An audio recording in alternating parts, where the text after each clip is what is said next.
Si je vous dis Ghost in the Shell ou Altered Carbon, d'après vous, c'est quoi le point commun? Je vous laisse quelques minutes pour y réfléchir. Vous l'avez? Non? Toujours pas? Bon, ok, j'arrête. C'est tout simplement le téléchargement de la conscience. C'est quoi? Ça vient d'où? Eh bien, c'est ce qu'on va voir dans cette vidéo. Je vais tout vous expliquer à ce sujet, de son origine jusqu'à son futur. Mais avant, j'en profite pour vous dire que vous pouvez vous abonner, liker, ça m'aidera pour mon référencement. Vous pouvez également laisser un commentaire, venez dans les commentaires, on est bien, il y a des cookies et du lait chaud. Vous pouvez aussi me retrouver sur les réseaux sociaux, là seulement Facebook, j'aurai 2-3 trucs avec mes autres comptes. Pour ceux qui voudraient faire un don et soutenir la Chine, vous pouvez passer par mon PayPal. C'est temporaire, le temps que je finisse 2-3 choses avec Tipeee. Voilà, moi je suis content, j'ai fait ma petite pub, je vous laisse avec la vidéo. Salut! Comme vous avez pu le voir durant cette intro, au programme, téléchargement de la conscience, transhumanisme et immortalité. Ça vient d'où? C'est quoi? Eh bien, minute, je vais tout vous expliquer dans cette vidéo. Et on commence maintenant. Eh bien, commençons par le début. L'un des vieux rêves de l'homme, en plus de voler et d'aller dans l'espace, ça on l'a déjà fait depuis longtemps, est d'être immortel. Les humains sont obsédés par leur mort. Ils ont une véritable peur de savoir ce qu'il y a après. Oui ou non, y a-t-il quelque chose? On ne pourra jamais répondre à cette question. C'est pourquoi cette peur leur pousse à devenir immortels. Eh bien, ils ont peut-être trouvé la solution. Le téléchargement de l'esprit. Qu'est-ce que c'est? Eh bien, un jour, les scientifiques se sont rendus compte, et ça ils l'ont très vite compris, que l'univers obéit à des lois de la physique et des lois des mathématiques. Pardon. La plus connue est l'une d'Einstein. E égale mc2. L'énergie est égale à la matière fois la vitesse de la lumière au carré.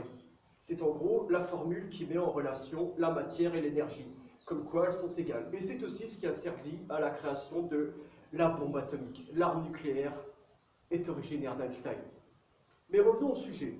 Notre peur de la mort nous pousse à l'immortalité depuis de très nombreux millénaires. Il existe de nombreux mythes et légendes, avec de nombreux artefacts qui accorderaient ce fameux pouvoir. On peut par exemple citer la pierre philosophale, qui donne à celui qui la possède l'immortalité, en plus de transformer n'importe quel métaux en or. Il y a aussi la fontaine de jouvence, qui en fonction des variations selon la légende, offre à celui qui la boit ou plonge dedans la vie éternelle. Eh bien, les chercheurs ont trouvé toute autre solution. Revenons à ces lois de l'univers.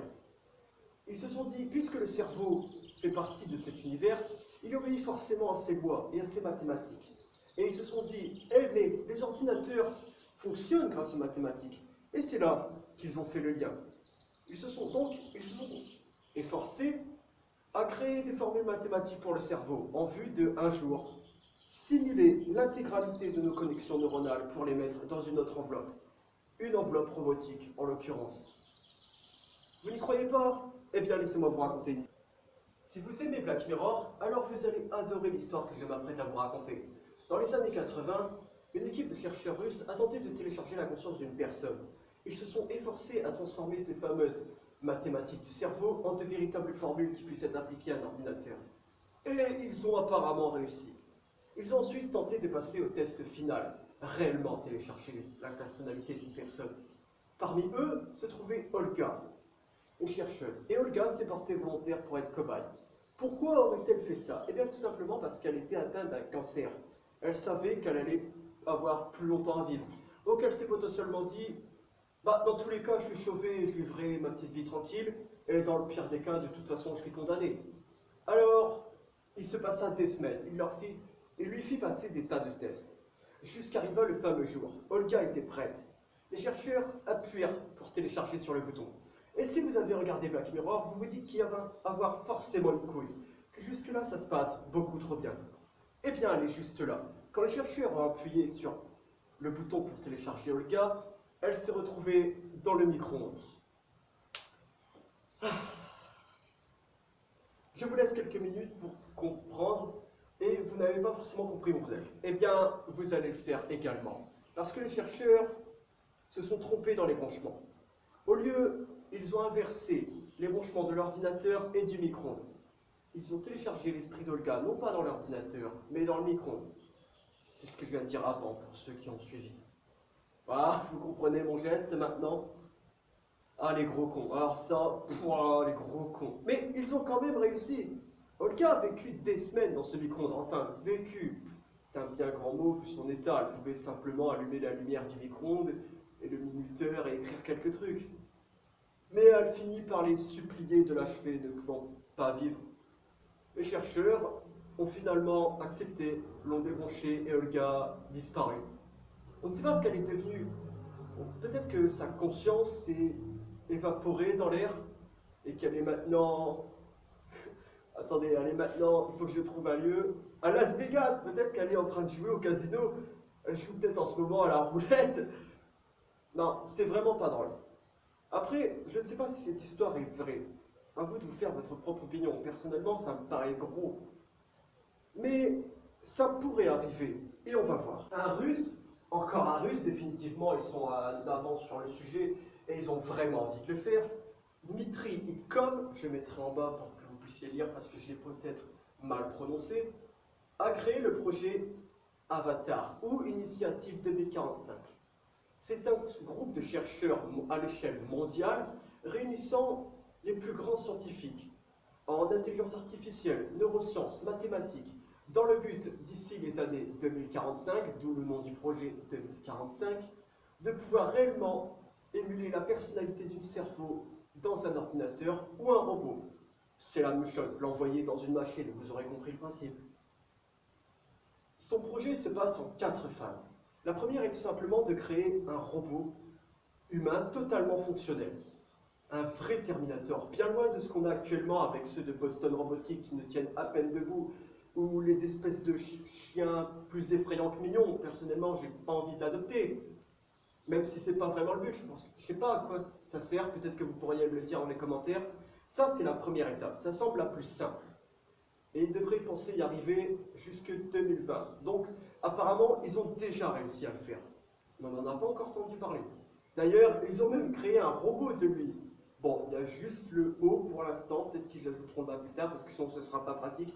Bien qu'il y ait des gens qui vivent seulement avec le O, avec le O, oui, parce que ça va après, vous savez, on les appelle les fameux homme-troncs. La deuxième étape consistera cette fois-ci à greffer le cerveau d'une personne en fin de vie dans cette enveloppe robotique. Oui, oui, une personne sur le point de mourir, on va prendre son cerveau, on va le mettre dans ce robot. D'abord, avant cela, il faudra créer une interface neuro-machine. C'est quoi? C'est tout simplement un système qui met en relation, comme son nom l'indique, le cerveau et l'ordinateur. Voilà, il faudra pouvoir connecter les câbles aux neurones pour que les signaux puissent circuler. Ça, c'est la deuxième étape. La troisième étape, ce sera réellement de télécharger l'esprit. Il veut prendre une personne en fin de vie, mettre son esprit dans une sorte de clé USB, et le voyez directement dans son robot. Ainsi, il pourra vivre éternellement. Mais il ne veut pas s'arrêter là. Sa dernière étape est de créer un hologramme de la personne. Pourquoi un hologramme? Parce qu'on sera totalement virtuel et indestructible. On pourra voyager dans Internet, un peu comme les mondes de Ralph.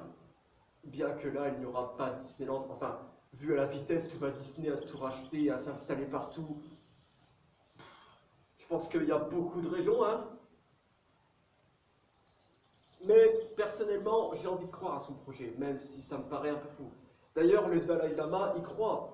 Et ça, franchement, il faut le respecter. Pour conclure, je dirais simplement que le problème n'est pas de vouloir reproduire la complexité du cerveau, bien que la tâche semble colossale, voire impossible. Non, le vrai problème duquel je veux pointer du doigt est qu'à force de vouloir quitter notre enveloppe biologique pour se tourner vers ce transhumanisme qui nous promet l'immortalité, nous cessions d'être des humains, nous cessions d'aimer, de ressentir, d'exister.